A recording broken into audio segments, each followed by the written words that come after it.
ሰላም ሰላም፣ እንዴት ናችሁ? የህይወት ቤተሰቦቼ ሁሉ ነገር እንዴት ነው?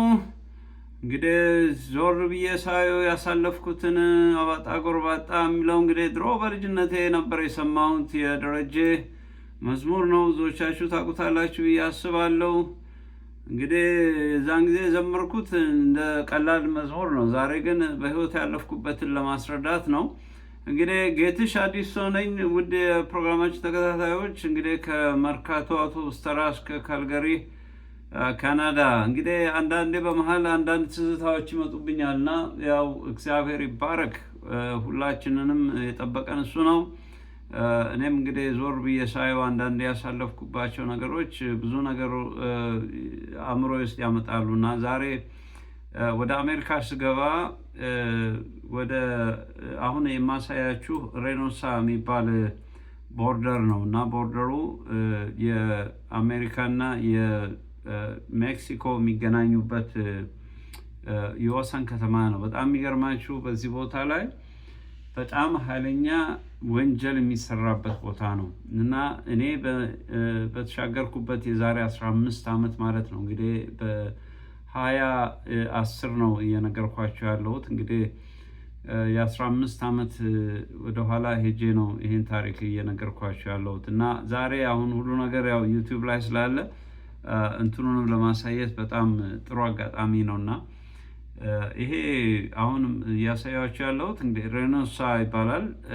ሂዳጎ ቦርደር ክሮሲንግ ነው እና አሜሪካ እንግዲህ ልክ እድለኛ ሆኜ እግዚአብሔር ስለረዳኝ እንጂ በጣም የሚገርማችሁ እዚህ ቦርደር ከመድረሳችሁ በፊት ይሄ እጽ የሚያዘዋውሩ ሰዎች አሉና ኪድናፕ ያደርጋሉ እና ሰዎችን ያፍናሉ ማለት ነው እና እንደው እግዚአብሔር ስለረዳኝ ነው እንጂ የዛን ጊዜ ቢያፍኑኝና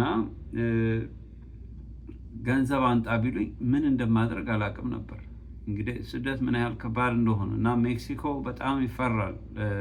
ኢቭን አሜሪካኖች እንኳን ወደ ሜክሲኮ ሲሄዱ የሆነ ቦታ ላይ ነው የናሱ ሪሶርት አለ አሜሪካኖች መሄዱበት። ያለበለዚያ የአሜሪካዊ ከሆነ ሰውየውን ኪድናፕ አድርገው ገንዘብ ካላመጣ እንገላሃለን ይሉታል እና ይሄ ድራግ ካርቴል ይባላሉ እና ይሄ በግሩፕ ሆኖ ነው የሚሰሩት እና ኮመን ነው እዛ ሀገር። ልክ ይሄ ኪድናፕ ማድረግ ሰዎችን መጥለፍ በጣም የተለመደ ነው እና ዛሬ ላይ ሳስበው እንደው ኢየሱስ እንዴት ነው ያስመለጠኝ እና ዛሬ ለዚህ ነው አሁን የደረጀን የድሮ መዝሙር ያሰማኋችሁና ዞር ብዬ ሳየው ያሳለፍኩትን አባጣ ጎርባጣ ጉድጓድ ገደሉን በእውነት እግዚአብሔር ባይረዳኝ ኖሮ ዛሬ እኮ በቃ የለሁም ነበር እና ኤኒዌይ እንግዲህ ወደ እንትኑ ሄዳለሁ። ይሄ ነው ልክ እንደዚህ ተጓዝኩኝ።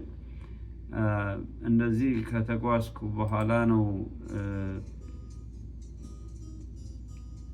ልክ እንደዚህ ትመጣላችሁ። አሁን እንግዲህ ይሄ ከሜክሲኮ ወደ አሜሪካ የሚገቡት መኪኖች ናቸው። የሰው በዛ ጋ ነው፣ የመኪናው በዚህ ጋ ነው እና ሰዎች ሜክሲካኖቹ አሜሪካ ሰርተው የሚመለሱ አሉ። የሚኖሩት ሜክሲኮ ነው፣ የሚሰሩት ግን አሜሪካ ነው። አሜሪካ ሰርተው እንደገና ይመለሳሉ እና ቴምፖራሪ ወርከሮች ናቸው እና ቦርደር ላይ የሚኖሩ ናቸው። እዚህ ላይ አላየሁትም። ይሄንን ይመስላል። እንደዚህ ነው ልክ ቦርደሩ እንደዚህ ነው ያቆማቸዋል። እዚህ ጋር አንድ ቦርደር አለ።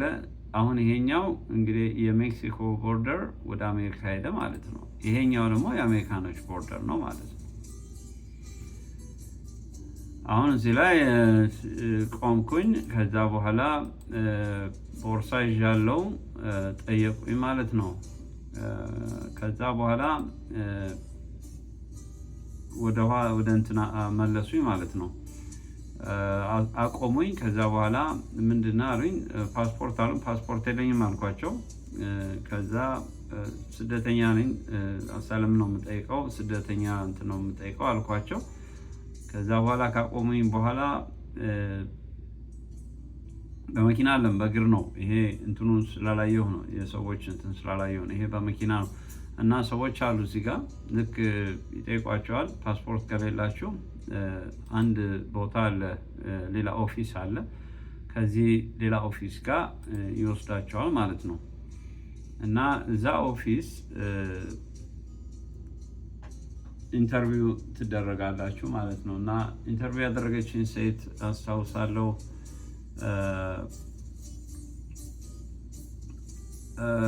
በጣም ፍሬንድሊ ትመስላለች፣ ግን በጣም የሚገርማችሁ ነገር በጣም ስማርት ናቸው ማለት ኮስተር ብለዋል ለሚጠይቋችሁ እያሳሳቁ ምናምን ነው። እና አንድ የተሳሳትኩት ነገር እዛ ላይ ብዙ ፖይንቶችን ሚስ አድርጌያለሁ። ከሴትዮዋ ጋር ሌላ ነገር ሳወራ ምናምን ስለ አሜሪካ ስለተጓዝኩበት ነገር ምናምን እንደዚህ ሳወራ መናገር የሚገባኝ ነገር ሚስ አድርጌያለሁ። ስለዚህ በዚህ አጋጣሚ ወደዚህ አይዶን ነው ወደፊት እንግዲህ በዚህ ቦርደር በሌላ ቦርደር ወደ አሜሪካ የምትገቡ ሰዎች መጀመሪያ የሚጠይቋችሁን ነገር ሁልጊዜ ኖት አድርጎ፣ ግን ደስ የሚለው ነገር ምንድን ነው? የተናገራችሁትን እንደገና መልሰው እነሱ ራሳቸው ኮፒ አድርገው መልሰው ይሰጣቸዋል። ያንን ነው ልክ ዲቴንሽን ሴንተር ውስጥ ስትገቡ መናገር ያለባቸው ማለት ነው። እንግዲህ አሁን ይሄ በቃ በመኪና ስታርፉ እንደዚህ ነው የሚሆነው። እኛ ከተያዝን በኋላ ኢሚግሬሽን ሰዎች ይመጣሉ። በእነሱ መኪና ነው ወደ ዊላሲ ዲቴንሽን ሴንተር የተወሰድኩት ማለት ነው። እና ይሄ እንግዲህ ሬኖሳ ነው። እና ቪዲዮን ሳየው በጣም ያው ትዝታ ስላመጣብኝ ነው። እና እንደዚህ ነው ይሄድ ነው። ግን በትንሽ መኪና ነው ወደዛ ይሄድ ነው። ኦኬ ሶሪ። ይሄኛው እንግዲህ ወደ ይቅርታ ከዩኤስ ወደ ሜክሲኮ ነው ማለት ነው። ሶሪ ገለባብጬዋለሁ። ኤኒዌይ ልክ እንደዛ ነው። እንትኑ ተመሳሳይ ነው። ይሄ ግን ከዩኤስ ወደ ሜክሲኮ ነው የሚሄደው። እኔ ደግሞ ያው የመጣሁት ከሜክሲኮ ወደ ዩኤስ ነው። እና ኤኒዌይ ከዚህ በኋላ እነሱ ኢንተርቪው ካደረጉኝ በኋላ ወደ ሌላ ቦታ ነው የወሰዱኝ። እና የወሰዱኝ ቦታ ዊላሲ ዲቴንሽን ሴንተር ይባላል። እና አንድ ሰው ወደ በእነሱ እንትን ጋር ሲገባ መጀመሪያ ሰውየው ማንነቱ እስኪታወቅ ድረስ ወደ ውስጥ አይወስዳችሁም። ወዴት ነው የወሰዱት? ዲቴንሽን ሴንተር አለ። ዲቴንሽን ማለት ማሰሪያ ቦታ ነው። እኔ በነበርኩበት ጊዜ ዊላሲ የሚባል እዛ ነበር የወሰዱኝ። እና እንደውም አንድ ጊዜ እንትን ብለው ስትራይክ አድርገው ማለት እዛ የታሰሩ ሰዎች ማለት ነው እንትን አድርገው ቦታውን ራሱ ንቅልቅሉን አውጥተውት ነበር። እና ግን እኔ ከወጣሁ በኋላ ነው ይሄ የሆነው። እና የወሰዱኝ ከተማ እዚህ ነበር ማለት ነው። ቦታው ይሄንን ይመስላል። የቆየ ቪዲዮ ነው። ይሄ ነው። ይሄ እንግዲህ ኢንሜትስ አፕሴት ኦቨር ሜዲካል ኬር ይላል። እና ሬሞንቪል እዚህ ነው የወሰዱኝ። እና ይሄ ጄል ነው፣ ዲቴንሽን ሴንተር ይሉታል። ግን ያው የማቆያ ቦታ ነው የሚሉት፣ በፍሬንድሊ አጠራር ነው። ግን እዚህ ውስጥ በተለያየ ወንጀል የታሰሩ ብዙ ሰዎች አሉ እዚህ የሚኖሩ ማለት ነው። እና እንደምታዩት እንግዲህ ያው ባርብድ ዋየር እንትን አለው። በደንብ ነው እንትን የተደረገው። ይታያቸዋል። 2-3 እንትን ያለው ይሄ የባርብድ ዋየሩ ማለት ይሄ ፌንሱ 4-5 ቦታ ነው የተደረገው። እና ልክ እንደ ድንኳን ነገር ሆኖ ነው የተሰራው እንትኑ። ይሄ መቆያ ነው፣ ግን ሰው ምግብ የምንበላበት ምናምን ነው። የምንቆይበት ቦታ ደግሞ ሌላ ቦታ ነው። እና ወዲያው እንደገባን ምንድነው ያደረጉት? ያው በጣም ብዙ ቦታ ነው የምትገቡት፣ የተለያየ ቦታ ነው የምትገቡት። የተለያየ ቦታ አንዱ አሻራ ይወስዳል። አንደኛው ከዚህኛው ሴል ትወጣላችሁ፣ ወደ አንደኛው ሴል ትሄዳላችሁ ምናምን። ብቻ ምን አለፋችሁ ወደ 2-3 ቀን ፕሮሰሱ እንደዛ ነው። እና ማን ነው ምንድን ነው ከየት ነው የመጣኸው ምን ይዘን የመጣኸው ዶክተሮች አሉ። እኔ በገባሁበት ጊዜ እያንዳንዷን ነገር ያሉ በቃ ሰውነታችሁ ላይ ያለችውን እያንዳንዷን ነገር ያሉ በቃ ምክንያቱም በቦርደር የሚገባ ሰው ልክ አሁን ትራምፕ እንደሚለው አንዳንድ ጊዜ በቃ እነዚህ ሰዎች በሽታ ይዘውን ይገባሉ እንትን ይገባሉ ምናምን ስለሚል በጣም በከፍተኛ ደረጃ ነው የሚፈትሹት ማለት ነው እና የሚያዩት ማለት ነው። እና ምን የሚቀራቸው ምንም ነገር የለም። በጣም በከፍተኛ ደረጃ ነው በቃ የምትበረበሩት ማለት ነው። እና እዚህ ላይ እንግዲህ ይሄን ከሆነ ፕሮሰስ ካደረጉ በኋላ ነው እኔ ይሄ ከወጣ በኋላ ነው እንግዲህ እንደውም እንትን አድርገው ፕሮቴስት አድርገው የሆነ እንትን አቃጥለውት ነበር። እንደውም እኔ ይሄ ከወጣ በኋላ ያለ ቪዲዮ ነው። እኔ እያለሁ አልነበረም እንዲህ አይነት ነገር። እና ኢንሜቶች አሉ። ኢንሜት ማለት እንግዲህ ከእስረኞች ጋር ነው የምትታሰሩት፣ ግን እነሱ ኦሬንጅ ነው የሚለብሱት የነበረው። እኛ ደግሞ ብሉ ብላክ እንትን ነበር የምናደርገው፣ ብሉ ብላክ ነው። እና አሁን እዚህ ላይ ልክ ለእረፍት ስንወጣ ከውጭ ፖሊሶች ፓትሮል ሲያደርጉ እናያለን። እና ከከተማ በጣም የወጣ ነው፣ በጣም ሩቅ ቦታ ነው። እና ወክ ሲያደርጉ እናያቸዋለን ማለት እና ቢያንስ ወደ 3 ፌንስ አለ ማለት ነው። ፌንስ አጥር ማለት ነው። እና ያው አንዳንዱ በደንብ ጥበቃው በጣም ኃይለኛ ነው። እና ያው ጄል ውስጥ ነው የምትገቡት ማለት ነው። እና እኔ የገባሁበት ቦታ ላይ ቢያንስ እኔ የገባሁበት ሴል ወደ በቀላሉ ወደ 25 የምንሆን ሰዎች አለን ማለት ነው። እና ከዛ ከ25 ሰዎች ውስጥ እንግዲህ ምናልባት እንደኔ አይነት ኬዝ ያላቸው ምናልባት 5፣ 6፣ 7 ቢሆኑ ነው። ከዛ ውጪ ግን እንደገና ከአሜሪካ ውስጥ ወንጀል ሰርተው እንደገና ወደ ሜክሲኮ ወደ ሌላ ቦታ ዲፖርት የሚያደርጓቸው ሰዎችም አንድ ላይ ተቀላቅለው ከኛ ጋር አሉ ማለት ነው፣ ሴል ውስጥ ማለት ነው። እና በጣም ብዙ ታሪክ ነው የምትሰሙት። እንግዲህ አንዳንዶቹ በቃ 20 ዓመት ኒውዮርክ ውስጥ የኖሩ፣ አንዳንዶቹ 30 ዓመት የኖሩ ከዛ በኋላ የሆነ ቦታ ላይ የሆነ ወንጀል ሰርተው ከዛ እና ጄል ውስጥ ነው የምትገቡት ማለት ነው። እና እነሱ ግን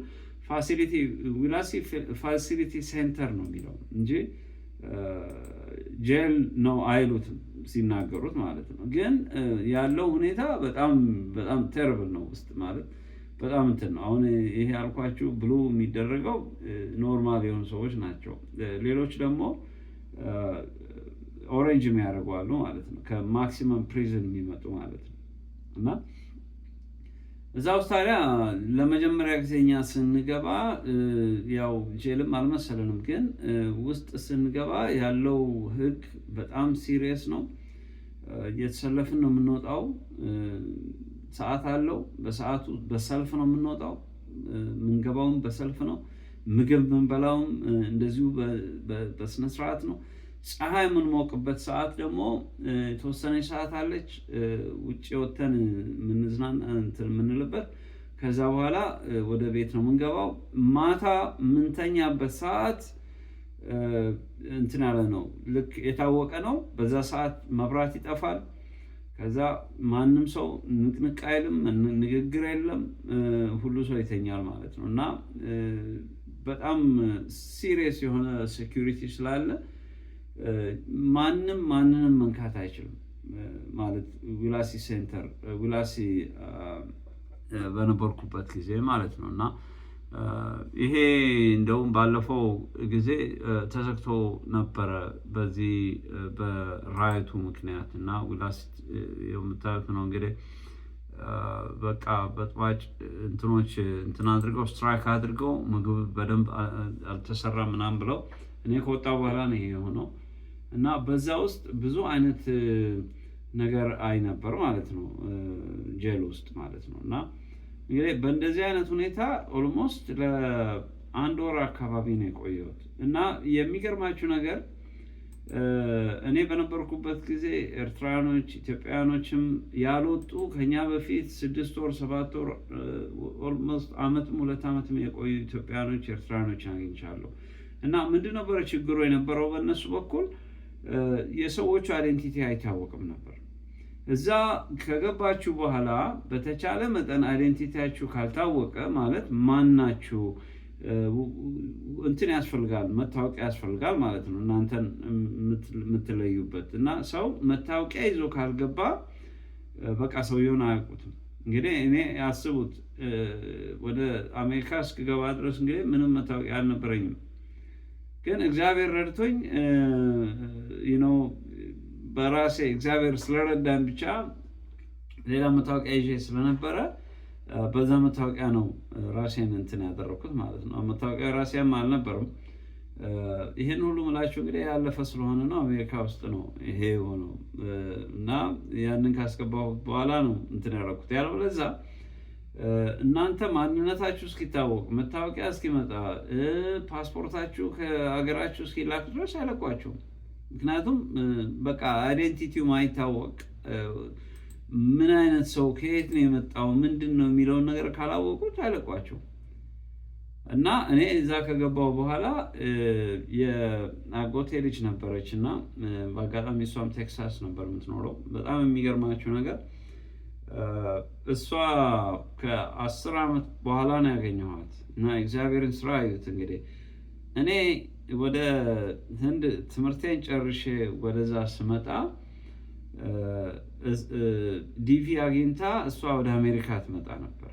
እኔ ደግሞ ከህንድ ማስተርሴን ይዤ ወደ ኢትዮጵያ ነው የገባሁት እና ወደ አሜሪካ እንዲሄድ ጠየቁኝ ማለት ነው። እና ያው የአጎቴ ልጅ ነች ብያችኋለሁ። እና ሲጠይቁኝ እኔ ገና ከህንድ ወደ ኢትዮጵያ ነው የገባሁት። ስለዚህ ገና ኢትዮጵያን ማጣጣም እፈልጋለሁ እና ቀጥታ እንደገና ወደ ውጭ መምጣት አልፈለግኩም። እና አይ እኔ መሄድ አልፈልግም አልኳት። እኔ መሄድ አልፈልግም ብያት እሷ ከሌላ ሰው ጋር ተጋብታ ምናምን ነው የመጣችው። ምክንያቱም የዛ ጊዜ ዛሬ እንግዲህ ስንት ዓመት ነው ማወራላችሁ። እና ሰዎች ዲቪ ሲደርሳቸው ምንድነው የሚያደርጉት? ያው ሌላ ሰው ፓርትነር ያደርጉና ይሄዱ ነበር ማለት ነው። እና እንደዛ ነው የአጎቴ ልጅ የመጣችው ማለት ነው። እኔ እምቢ ብዬ እግዚአብሔር ያሳያችሁ ከ10 ዓመት በኋላ የአጎቴን ልጅ አገኘኋት። እንግዲህ እሷን የምታውቀው ሰው አለ ወይ? ምክንያቱም ልክ እንደ ጋራንተር ነው፣ እንደ ዋስትና ነው የሚያዩት። የምታውቁት ሰው ካለ ለእነሱ ይዚ ነው። ለምን አንድ ችግር እንኳን ቢኖር ያንን ሰውዬ ነው የሚጠይቁት ማለት ነው። ስለዚህ የእሷ እዛ መኖር በጣም ጠቀመኝና እግዚአብሔር ያሳያችሁ ከ10 ዓመት በኋላ ነው እንግዲህ እሷን ያገኘኋት። አልሄድም ያልኩበት ሀገር እንደዛ ላብ በላብ ሆኜ አሜሪካ ስገባ ማለት ነው። እና እግዚአብሔር ስራ የሚገርም ነው። እኛ በምናስበው ሳይሆን እሱ በሚያስበው ነው ሁሉን የሚሆነው። እና ይሄንን አጋጣሚ አልረሳውም። እና እሷ አውቀዋለሁ አለች ምናምን። እሷ እንትን አደረገች፣ ዜጋ ነበረች ምናምን። እግዚአብሔር ይባርካት፣ ሁሉ ነገር ፊክስ አደረገችልኝ። ከዛ በኋላ ነው ከአንድ ወር በኋላ የለቀቁኝ። እና ሲሄድም እሷ ጋር እንደሚሄድ ነው እና ማንኛውም አይነት ችግር ቢኖር እሷ እንደሚጠይቋት ስላወቁ ነው እኔን የላኩኝ ማለት ነው። እና ዊላሲ ሴንተር እንግዲህ ዊላሲ ዲቴንሽን ሴንተር ይሄንን ይመስላል። ኑሮዬ እንደዛ ይመስል ነበር። እና ኤኒዌይ አሁን እንትኑን ባገኘው ውስጡ ምን እንደሚመስል ባሳያችሁ ደስ ይለኛል። ግን ቪዲዮ አላገኘውም። ያው ትዝታውን ብቻ ነው እንግዲህ። ይሄ ኦልሬዲ እንትን ካደረጉት በኋላ ነው ራዩ ተነስቶ አመፅ ተነስቶ እስረኞቹ ምናምን እዛ ያሉት ሰዎች እንትን አድርገው በኋላ ላይ ተዘግቶ ነበር ለተወሰነ ጊዜ አስታውሳለሁ። እና ዊላሲ ሴንተር ነበርኩ ልላችሁ ነው። እና ትዝታ ሁልጊዜ ከአእምሯቸው አይጠፋም አንዳንድ ነገሮች በሚኖሩበት ጊዜ። ስለዚህ እኔ ታሪኬን በኢየሱስ ክርስቶስ የፍቅር ንጉሥ ቻናል ነው ያስተላለፍኩ ያለሁት። ያው ለምንድን ነው ያን ያደረኩት? በቃ ቅድም እንዳልኳችሁ ያሳለፍኩትን ሁሉ እግዚአብሔር ስላሳለፈኝ ለእሱ ክብር ብዬ በዛ ቻናል ውስጥ ነው የምናገር ያለሁት። አይኖ አንዳንድ ጊዜ ለአንዳንዶቻችሁ ላይ መቻችሁ ይችላል። ግን በመሀል እንደዚህ አይነት እንትኖችን በተለይ በህይወት ጥግ ቻናል ላይ አቀርባለሁ ማለት ነው እና የህይወታችን አንዱ ፓርት ስለሆነ በማልፍበት ነገር ሁሉ የስደት ጥግ ለኔ የህይወት ጥግ ነው የሆነልኝ እና ህይወትን እንዳገኝ አደረገልኝ። ምክንያቱም አንዳንድ ጊዜ ስደት እኛ እንደምናስበው ለክፉ ነገር ይመስለናል፣ ግን በጣም የሚገርመው እግዚአብሔር ለጥሩ ነገር ይጠቀምበታልና ብዙዎቻችን አሁን ስንሰደድ የእግዚአብሔር ሐሳብ ያለበት አይመስለንም። በጣም የሚገርማችሁ መጽሐፍ ቅዱስ ላይ ከዛ በኋላ ያው የመጽሐፍ ቅዱስ አንባቢ ሆንኩኝ። ሰው ከተቸገረ በኋላ ወደ ዋናው ማንነቱ ነው የሚመለሰው እና በዛ ላይ ሳነብ ምንድን ነው የሚለው እግዚአብሔር አንዳንዴ የእኛን ነገር እዛ አካባቢ እኛ የምንኖርበት አካባቢ እሱ ለእኛ የሚሰራው ነገር ከሌለ እንድንወጣ ያደርጋል።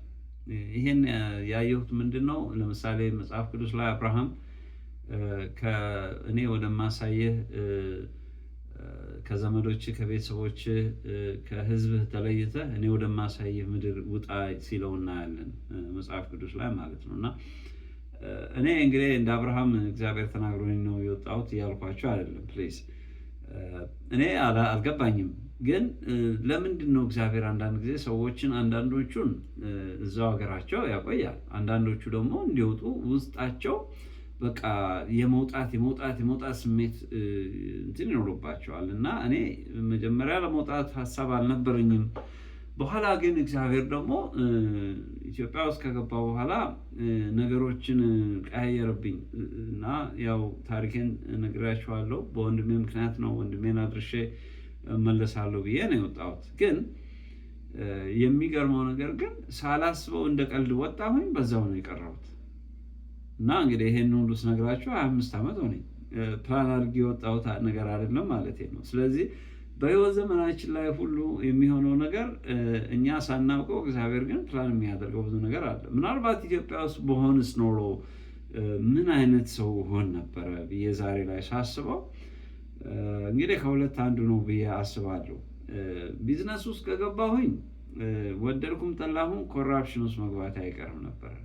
ምክንያቱም ይሄንን ምላችሁ ለምንድን ነው መሰላችሁ? ብዙ ጊዜ ኢትዮጵያ ውስጥ በአብዛኛው እኔ 90% ማለት ይችላል በአብዛኛው ንግድ ከህገወጥ የሆነ ነገር ጋር የተያያዘ ነው። ይህን ምላችሁ ለምንድን ነው? ምናልባትም ታክስ ባለመክፈል የሚገኝ ነው። ከባለስልጣኖች ጋር መመሳጠር አለ። ልክ እንደገባሁኝ በአብዛኛው ያየሁትም በአጋጣሚ ብዙ ነገሮችንም ያየኋቸው ነገሮች ወደዛ ይገፉኝ ነበር እና ብዙ ሰው የመጀመሪያ የተቀጠርኩበት ካምፓኒ ውስጥ በቃ ያለው ነገር በጣም ባደር አድርጎኝ ስነግራቸው እንዴ ምን ችግር ሁሉም ሰው እየበላ ነው እኮ የሚኖረው ምናምን ነው የሚሏቸው። እና ያ ማለት ምን ማለት ነው? በቃ ስታይል ነው ማለት ነው። ስለዚህ ምናልባት እኔ አዲስ ስለነበር ከውጭ ስለመጣሁ ይሆናል። ስለዚህ በዛ ሁኔታ ልቀጥል ይችል ነበር ማለት ነው። ስለዚህ በቢዝነሱ ኤሪያ ከሄድኩኝ መነካካቴ አይቀርም ነበር ማለት ነው። ምክንያቱም ግድ ነው በቃ። ምክንያቱም ማንኛውም ነገር በምትፈልጉበት ጊዜ በቃ ወደዳችሁም ጠላችሁም ሳትነካኩ የምታደርጉት ነገር የለም ማለት ነው። እና ያንን ነገር እግዚአብሔር እንድነካካ ይፈልግ አይመስለኝም። የመጀመሪያው ነገር ይሄ ነው። ይሄ ስለ ራሴ ነው የማወራው።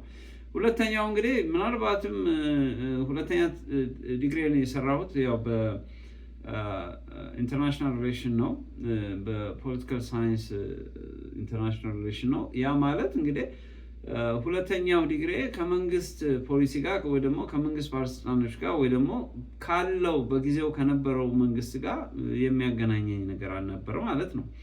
ስለዚህ በዛ ሰዓት የሚሆነውን መንግስትን ያው ተቀብዬ መጓዝ ግድ ነው። በዛ ሰዓት የነበረው ፖሊሲ እንግዲህ የዘር ፖሊሲ ነበረ፣ ያው ብዙዎቻችን የምናውቀው ከዛ በፊት ያልነበረ አይነት ነገር ነው። እና ምን ልላችሁ ነው፣ በእንደዚህ አይነት ሁኔታ ከቀጠልኩኝ መኖር ስላለብኝ መንግስት አድርግ የሚለኝን ነገር ነው አድርግ የምቀጥለው ማለት ነው። ኢቭን ዶ አንዳንድ ማላምንባቸው ብዙ ነገሮች ቢኖሩም እንኳን ግን በቃ መኖር ስላለብኝ ግን ማድረግ አለብኝ ማለት ነው። እና አብዛኛው ሰው ህሊናውን ነፃ አድርጎ ማይኖርበት በተለይ አፍሪካ ውስጥ እንደ ኢትዮጵያ ባሉ ሀገሮች ውስጥ ይሄ የተለመደ ነው። በቃ ሰው ትክክል እንዳልሆነ እያወቀ ግን መኖር ስላለበት ህሊናውን ሸጦ የሚኖርበት አጋጣሚ እየታወቀ ነው። ይኸው አሁን የምናየው ነው። ብዙ ቦታ ላይ አዲስ መንግስት በሚመጣበት ጊዜ የመንግስት ፖሊሲ ማስፈጸም ግድ ነው። ስለዚህ መንግስት አድርግ የሚላችሁን ነው የምታደርጉት እንጂ ህሊናችሁ አድርግ የሚላችሁን አይደለም የምታደርጉት። እና ያንን ካላደረጋችሁ ደግሞ ሰፈር ማድረግ ይመጣል ማለት መሰቃየት ይመጣል ማለት ነው። ስለዚህ እግዚአብሔር ኤኒዌይ በራሴ እይታ ከነዚህ ሁሉ ግን ነፃ ሆኜ በቃ በነፃነት እንድኖር ያወጣኝ ይመስለኛል። የኔ ፕላን አልነበረም። እና አንዳንድ ጊዜ በስደት ቦታ ላይ ወጥተን ብዙ አይነት ትራቭል ውስጥ የምንገባ ሰዎች እና ለምንድን ነው እኔ ኢትዮጵያ ውስጥ በሰላም የምኖርበት ሀገር ላይ ለምንድን ነው እንደዚህ ከርታታ የሆንኩት? ለምንድን ነው እዚህ ሀገር ያልተመቸኝ? ለምንድን ነው እዛ ቦታ ሄድኩኝ ቪዛ አልተሰጠኝም፣ መኖሪያ አልተሰጠኝም ብሎ በጣም ብዙ ሰዎች በጣም በቃ ይሄን ጥያቄ የሚመልስላቸው ያጡ ብዙ ሰዎች ይኖራሉ ብዬ አስባለሁ። አረብ ሀገር ብዙ እህቶቻችን አሉ በትክክለኛው ጊዜ የራሳቸውን ቤተሰብ መስርተው መኖር በሚገባቸው እድሜ ላይ በሰው ቤት ውስጥ የማይፈልጉትን አይነት ላይፍ ስታይል የሚኖሩ ብዙ ሰዎች አሉ። ደቡብ አፍሪካ ውስጥ ብዙ ወገኖቻችን አሉ። መንግስት እንኳን አልቀበል ብሏቸው እየተሰቃዩ ከውስጥም ከውጭም በጣም እየተሰቃዩ ብዙ የሚኖሩ ወገኖቻችን አሉ። ኬንያ ውስጥም እንደዚሁ በየሀገሩ በተለይ ከስደት ጋር የተያያዘ በጣም ብዙ ሰዎች ሰፈር ያደርጋሉ። እንግዲህ እኔ ስላለፍኩበት ነው። እና ይሄ ግን የሚሆነው በጣም የሚገርማችሁ እግዚአብሔር እኛን ከኢትዮጵያ ስንወጣ ከምን አይነት ሁኔታ ውስጥ እንዳወጣን እግዚአብሔር ብቻ ነው የሚያውቀው። ምናልባትም የሆነ ቦታ ላይ አረፍ ብላችሁ ያሳለፋችሁትን እድሜዎች ስታዩዋቸው ያሳለፏቸውን ጊዜዎች ስታዩዋቸው ምናልባት እግዚአብሔር ከከፋ ነገር አድኖኛል ማለት ነው የሚለውን የምታዩት አሁን ነው። ለምን እኔ አሁን ኢትዮጵያ ውስጥ በሆን ኖሮ ብዬ እንግዲህ በራሴ ነው የማስበው። በቃ ወይ የቢዝነስ ሰው ነው የምሆነው፣ የፖለቲካ ሰው ነው የምሆነው። ከሁለት አንዱ ነው። ምክንያቱም የተማርኩትም ትምህርት ከነዚህ ከሁለቱ ውጭ አይሆንም። ስለዚህ በእነዚህ ሁኔታዎች ውስጥ ግን ዛሬ ያለኝን ህሊና አይኖረኝ ነበር ወይ ብዬ ሳስብ በጣም ጠራጠራለሁ። አንድ ሌላው ደግሞ ስለ እግዚአብሔር ስለ ክርስቶስ ያለኝ እውቀት እንደዚህ ሊሆን ይችላል ወይ ብዬ ሳስብ ላይሆን ይችላል። እና አንዳንድ ጊዜ እኮ የማንመች ሰዎች እንሆንና እግዚአብሔር ከዛ ሶሳይቲ ከዛ ካለንበት ቦታ አውጥቶ ለብቻችን የሚያነጋግርበት ጊዜ አለ። እኔም እንደዛ ነው ያየሁት ያለው። ስለዚህ በዚህ አጋጣሚ በተለያየ ቦታ ላይ ጥያቄያችሁ ያልተመለሰ ሰዎች እውነት ወዴት ነው እየሄድን ያለ ነው? ወዴት ነው እየሄድኩ ያለሁት? ለምንድን ነው ማላገባው? ለምንድን ነው ቤተሰብ ማልመሰርተው? ለምንድን ነው እድሜ በብቸኝነት እንዲያልቅ ያደረገው? ለምንድን ነው ምናምን የምትሉት በእውነት ነው የምላችሁ የጊዜ ጉዳይ ነው። እግዚአብሔር መልስ ይሰጣችኋል። እኔም በህይወት ዘመኔ እንደዚህ ነው የሆነው። እንግዲህ 25 ዓመቴ ነው ከኢትዮጵያ ከወጣሁ ብያቸዋለሁ። ለብዙዎቻችሁ መጽናናት እንዲሆን ብዬ ነው ኢቭን የስደት ጥግን ወደ መንፈሳዊ ነገር የመለስኩት። ለምን መጨረሻ ላይ እንሄድና የምድሩን እንጨርስና በቃ ከዛ በኋላ ሰው ማን ነው? ከየት መጣ? ወዴት ሄደ? ወዴት ነው የምንሄደው? መጨረሻችን ወዴት ነው ምናምን የሚለውን ነገር ስታዩት ከምድር ትነሱና በቃ ወደ እግዚአብሔር ነገር ይወስዳቸዋል። የእግዚአብሔር ነገር ውስጣችሁ ይቀራል። እና አሁን ማንኛውም ነገር እኔ ሳይ ማንኛውም አይነት ነገር ዲል ሳደርግ መጀመሪያ እግዚአብሔር ቃል ምን ይላል ስለዛ ነገር ብዬ ነው የሚሄደው። እና ለአንዳንድ ሰዎች ቦሪንግ ሊሆንባቸው ይችላሉ። ግን በጣም የሚገርማችሁ ነገር የእግዚአብሔር ቃል የማያውቀው ነገር የለም። ምክንያቱም እኛ ወደዚህ ምድር ስንመጣ የሚገርማችሁ ነገር እንደ ማኑዋል የተሰጠን የእግዚአብሔር ቃል ነው። የእግዚአብሔርን ቃል እየተከተልን ስንሄድ ህይወታችን ኢዚ ነው የሚሆነው። ሁለተኛ ምንም እንቆቅልሽ አይኖርብንም። በጣም እኔ የተማርኩት በህይወቴ ይህን ያህል ጉዞ ስጓዝ ምንም የማውቀው ነገር አልነበረም። እና አሜሪካ ስገባ ነው እንግዲህ ጌታን የተቀበልኩት። ግን መንፈሱ ይከተለኝ ነበር። ምክንያቱም ከደቡብ አፍሪካ ጀምሮ የሚሄድበት መንገድ በጣም ይገርመኝ ነበር እና እንዴት ይሆናል ይሄ ብዬ ዛሬ ላይ ሳስብ ለካ የሚገርማችሁ እግዚአብሔር እናንተ ሳታውቁት እሱ ቀድሞ ያውቃችኋል። እና መጽሐፍ ቅዱስ ላይም የሚለው እሱ ነው፣ እኔ ቀድሜ ያወቅኳችሁ ነው የሚለው፣ እኛ ሳናውቀው ማለት ነው።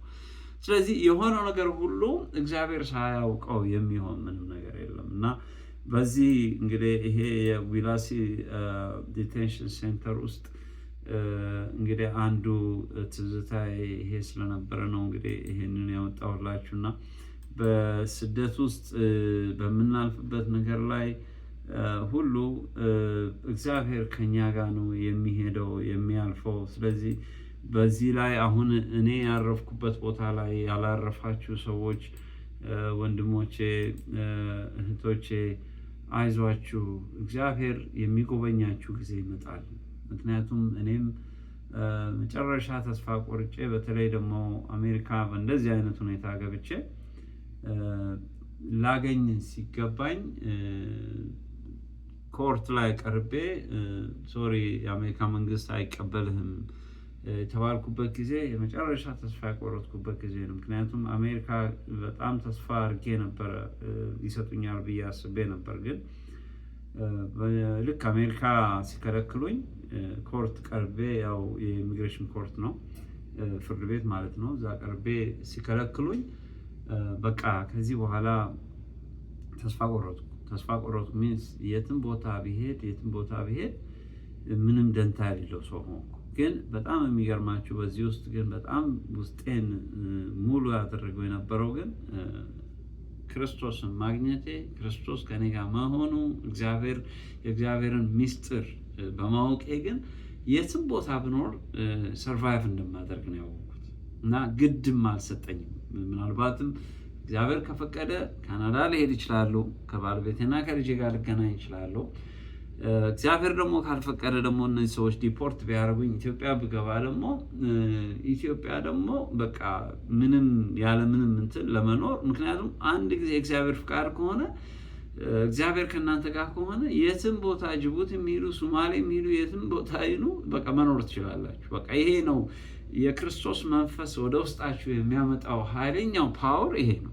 ከዛ በኋላ ደንታ የሌለው ሰው ነው የምትሆኑት። በቃ ምንም ግርም የትኛውም ቢሆን አደንቃችሁ። ስለዚህ በቃ ስጸልይም ወደ ካናዳ ወሰደኝ እግዚአብሔር ምናምን ብያለሁ። ጌታ ሆይ በቃ ፍቃድ በቃ ያንተ ፍቃድ በህይወቴ ላይ ይፈጸም ነው ያልኩት። እና አስታውሳለሁ እንደውም አንድ አብሮኝ የነበረ ክርስቲያን በጌታ የነበረ ክርስቲያን ነበርና እሱ ይሄንን ምድር እኛ ኦልሬዲ ወርሰናል፣ እኛ አሜሪካን ገብተናል፣ የእግዚአብሔር ፍቃድ ሆኖ ነው አሜሪካ የገባ ነው። ስለዚህ በቃ የእግዚአብሔር ሀሳብ አሜሪካ እንዲሆን ነው መጸለይ ያለብን ይለኝ ነበር። እና እኔ ደግሞ ኦልሬዲ አሜሪካ እግዚአብሔር ትኖራላችሁ ካለን በራሳችን ነው የመጣ ነው። ግን የሱ ፍቃድ ከሆነ ጀጁ ወይ ደግሞ ዳኛው እንድንኖር ይፈቅድልናል። ግን የእግዚአብሔር ፍቃድ ካልሆነ ግን በቃ ዳኛውን ቢላል አልኩት። እና እኔ ስጸልይ ሁልጊዜ በቃ እግዚአብሔር ሆይ በቃ ፍቃድህ ያንተ ይሁን በቃ። ምክንያቱም ጊቭ አፕ አድርጉ አሜሪካ ስደርስ። ምክንያቱም አሜሪካ ደርሼ ያን ሁሉ ነገር አድርጌ አሜሪካ ገብቼ ወረቀት ካላገኘው ምን ዋጋ አለው? በቃ ከዚህ በኋላ ምን ሆፕ ይኖረኛል? ምክንያቱም ካናዳ 2 ጊዜ ተከልክያለሁ። ስለዚህ ካናዳ እገባለሁ ብዬ በፍጹም አላስብም። ምክንያቱም 2 ጊዜ የተከለከለ ሰው እንዴት ነው የሚገባው? ግን ለጌታ ለእግዚአብሔር ለክርስቶስ እንደሚቻል አውቅ ነበር። ስለዚህ ፍቃድህ ይሁን፣ አንተ የምትከፍተውን ማንም አይዘጋም፣ አንተ የምትዘጋውን ማንም አይከፍትም። ስለዚህ አንተ ፍቃድህ ከሆነ ወደ ካናዳ እንድሄድ ከፈለግ ውሰደኝ። ልክ እንደዛ ብዬ ነው የጸለይኩት። ከዛ ልክ እንደጸለይኩኝ ያው በህልሜ ካናዳ ሲሄድ በህልሜ ነው ያየሁት። ከዛ ያ በህልሜ ያየሁትን ነገር ጽፌ ነው ከዛ በኋላ ጀስት እንትን ተሳፍሬ ቴክሳስ ተሳፍሬ ወደ ኒውዮርክ ሄድኩ እና በኒውዮርክ ቦርደር የገባሁት ማለት ነው ወደ ካናዳ። እና ይሄን ሁሉ ምነግራችሁ እንግዲህ በቃ እግዚአብሔር ነው በህይወታችን ውስጥ ትልቁን ስራ የሚሰራው። እና ዛሬ ላይ መጀመሪያ ላይ የሚሆኑን አታውቁትም፣ ግን በኋላ ላይ ዞር ብላችሁ ወደ ኋላ ተመልሳችሁ ስታስቡት ግን ዋው ለካ እግዚአብሔር ከኔ ጋር ነበር ነው የምትሉት።